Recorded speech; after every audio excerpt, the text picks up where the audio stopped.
Olá, povo de Deus, sexta-feira, depois das cinzas, quaresma de 2021, 19 de fevereiro. A nossa reflexão de hoje é a partir de Isaías 58, de 1 a 9a e de Mateus 9, 14 e 15. Na quarta-feira de cinzas, ouvimos o evangelho de Mateus, onde Jesus nos recomendava 3 práticas típicas da religião judaica: a esmola, a oração e o jejum. Porém, ele dizia o como devíamos observá-las. Que a mão esquerda não soubesse a caridade que a direita fazia, que entrássemos no quarto, trancássemos a porta para fazermos nossa oração e que mantivéssemos a cara bem bonita quando jejuássemos. Tudo isso indicava a internalização de prática, evitando ostentação. O terceiro Isaías hoje associa a prática do jejum à vivência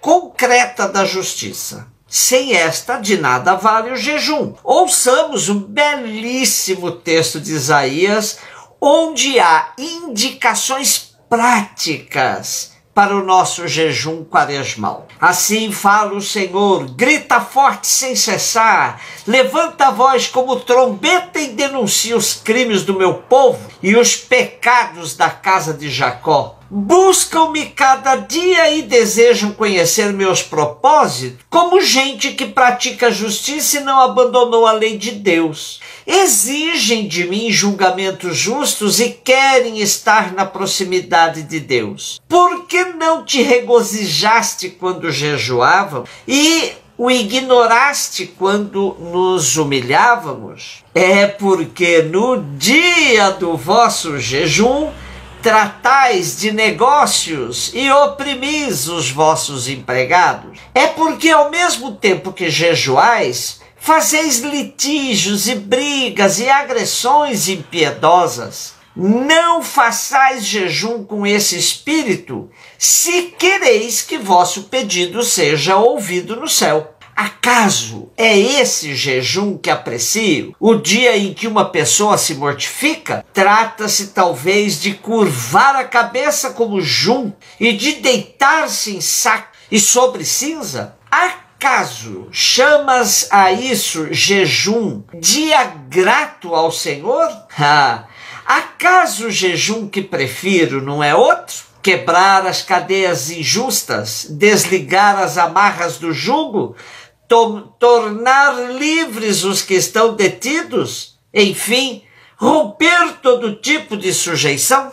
Não é repartir o pão com o faminto, acolher em casa os pobres e peregrinos? Quando encontrares um nu, cobre-o, e não desprezes a tua carne. Então brilharás tua luz como a aurora, e tua saúde há de recuperar-se mais depressa. À frente caminhará a tua justiça, e a glória do Senhor te seguirá. Então invocarás o Senhor, e ele te atenderá. Pedirás socorro, e ele dirá: eis-me aqui. Texto mais que evidente sobre o verdadeiro jejum que agrada a Deus. Sem a prática da justiça, sem a libertação dos presos injustamente, sem acabar com a escravidão, com a opressão, sem a partilha, sem matar a fome do faminto, sem acolher pobres e peregrinos, de nada adianta o jejum.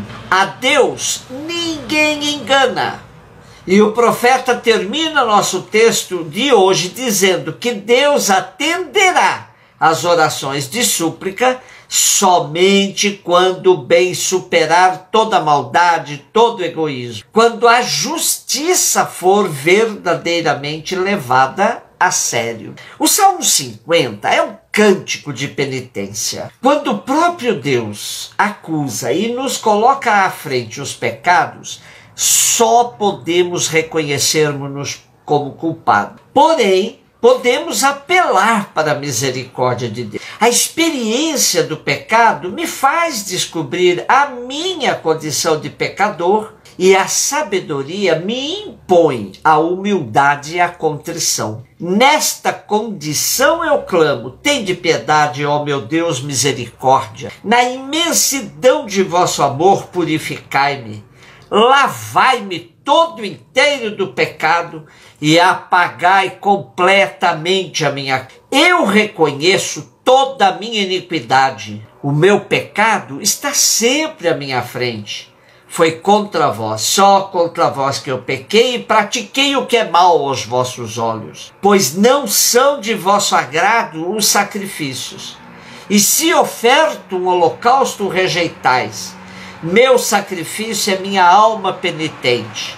Não desprezeis um coração arrependido. Mateus 9, 14 e 15. A metáfora do matrimônio e da aliança de Deus com o povo é frequente nos escritos bíblicos. E neste contexto de hoje, Jesus se apresenta como noivo. Assim o vemos também nas bodas de Caná e em outras passagens. No pequeno trecho do evangelho de hoje, temos a queixa dos discípulos de João Batista, porque eles jejuam e os discípulos de Jesus não. Aí Jesus lhes responde: por acaso os amigos do noivo podem estar de luto enquanto o noivo está com eles? Dias virão em que o noivo será tirado do meio deles. Então sim, eles jejuarão. Os discípulos de João ainda não perceberam que João não é o Messias, e sim Jesus, motivo de festa e de alegria.